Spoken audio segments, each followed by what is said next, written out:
Kaugnay sa nakatakdang paglalagda ng Comprehensive Agreement on the Bangsamoro, ngayong araw, makakapanin natin si Professor Miriam Coronel Ferrer, Chair ng Government Peace Panel. Magandang umaga at congratulations, Professor Ferrer. Thank you, Howie. Yeah, makita natin dun sa mga reports namin, there's a lot of joy and even relief among all the constituents in this peace process, lalo na sa Mindanao. Mga lugar na talagang naapektuhan ng gera, kung kaya't ang laki talaga ng pag-asa nila na hindi nababalik yung mga nangyari noong nakaraan at talagang pwede nang umunlad yung kanilang mga community. So, sana marinig ng iba pang mga tao yung ganitong klaseng suporta kasi ito yung magtataguyod talaga dito sa process natin. Okay, well, speaking of pag-asa, no, ang daming ang umaasa na talagang maibabalik na yung kapayapaan dito sa Mindanao. But for those with a long view, no, maaring may skepticism sila kasi yun na nga, yung 1990s, for those of us active as professionals already, katulad natin, 1996 may tinatawag na final peace agreement, no, with the MNLF, which was, you know, a long adversary also of the government before the MILF. And then yun nga, parang meron din joy and relief and anticipation of peace. And well, and there was also an experiment with autonomous government, nagkaroon din silang leader. Parang there seem to be very similar elements here, no? There was also a long process, 20 years din. Nagsimula sa Tripoli Agreement noong 1976. This process leading up to today, parang 17 years na yata itong peace process na to. Ang haba nga ng kwento, di ba? Oo nga ho. And so, I know that feeling. I was there sa Malacanang when the final peace agreement was signed. We were invited as part of the academe. So what gives you hope today na hindi mauulit yung mga nakaraang experience na may kabiguan?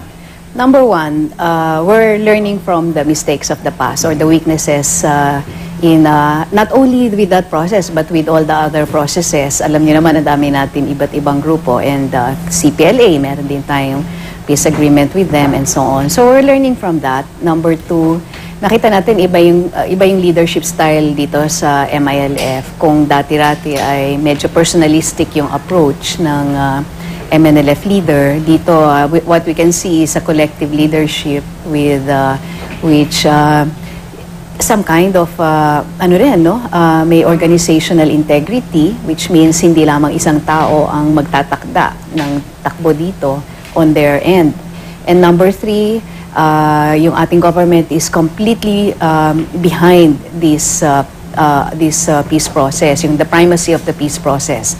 It runs through all the institutions of government. And we will have sufficient time to be able to put in place most of what we have laid out by 2016. Remember, yung peace agreement was 1996, September 1996. Peace agreement with the MNLF, with the MNLF. The Moro National Liberation Front. The president had a much shorter time. President Ramos had a much shorter time to see through. When the next president came in, medyo nagbago yung policy. At nagkaroon nga ng total war against under President Estrada, no? So hindi masyadong nabigyan pansin. Total war against the MILF, tapos sa bahagi naman ng MNLF, yung Autonomous Region in Muslim Mindanao, hindi na masyadong nabigyan pansin. So ganun yung talagang isang pressure din sa atin dito eh. And perhaps also on the MLF, they trust this president and they knew that if they want things to be really put in place, we have to get to terms with each other as soon as possible.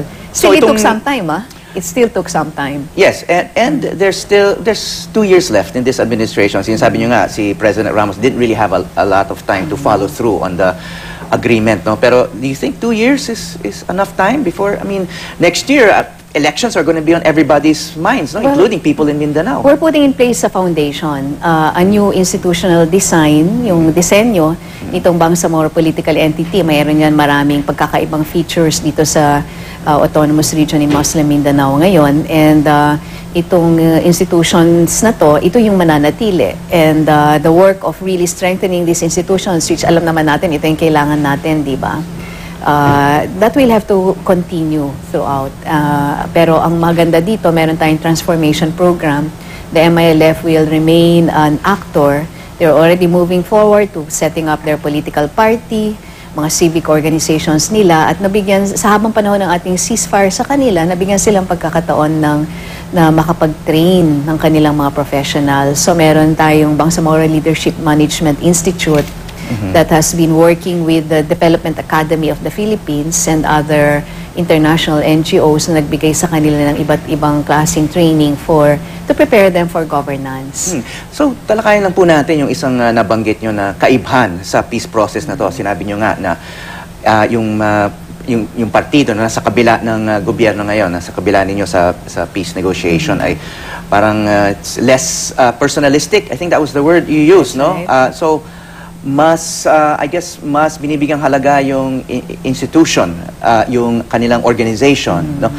I guess this is also a reference to the MNLF, who had a very visible and charismatic leader in the personality of Nur Miswari, na hanggang ngayon aktibo pa rin po, no? So why will that be different? Dahil wala sila yung parang Nur Miswari type of charismatic leader. I mean, some people might even say that's a disadvantage na wala nga silang ganung klaseng parang Fidel Castro or Mao Zedong. Well, it would have been Hashim Salamat, but he died.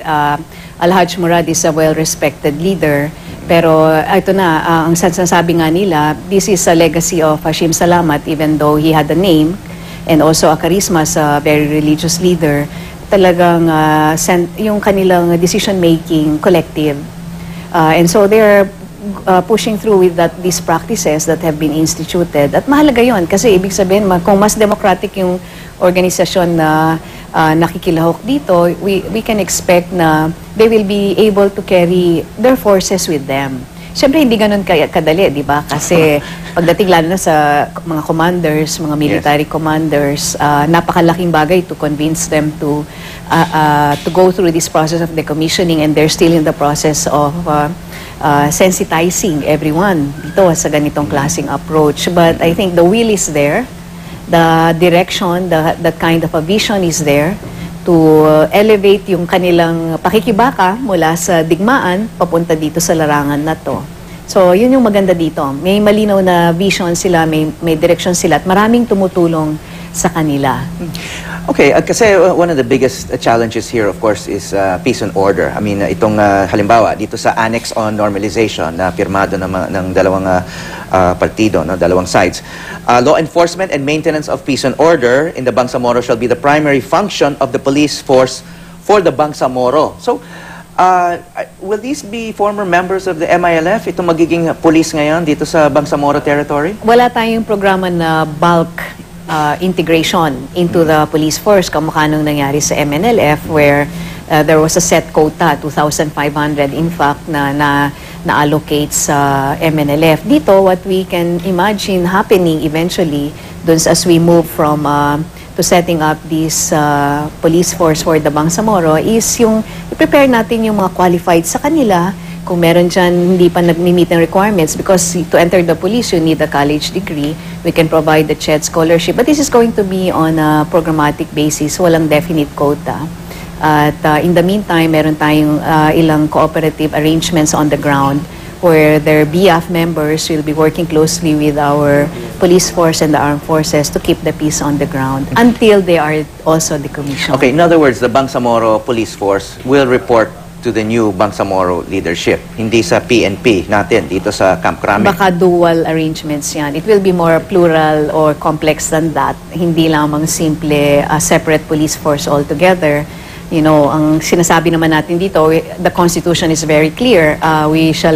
There shall only be one civilian police force, and that's the PNP. But it doesn't mean that oversight functions, input ng Bangsamoro government sa planning, and also some kind of disciplinary measures or supplementary mechanisms. Halimbawa, magdagdag pa sila, tulungan din nila yung police force na magkaroon talaga ng iba pang resources. Lahat yan pwedeng, hindi naman black and white yan na nakahiwalay o hindi nakahiwalay. Ang daming pwedeng arrangements na makikita natin that this police force will be responsible to the Bangsamoro, to the central government, and to the community, especially to the communities that they serve. Yeah, kasi malaki kaagad ang challenges that will face this new police force. For example lang po, I mean, alam naman natin maraming ibang armed groups dyan, who are also Moros. Yung example lang, yung nangyari sa Zamboanga last year, nung Agosto, no?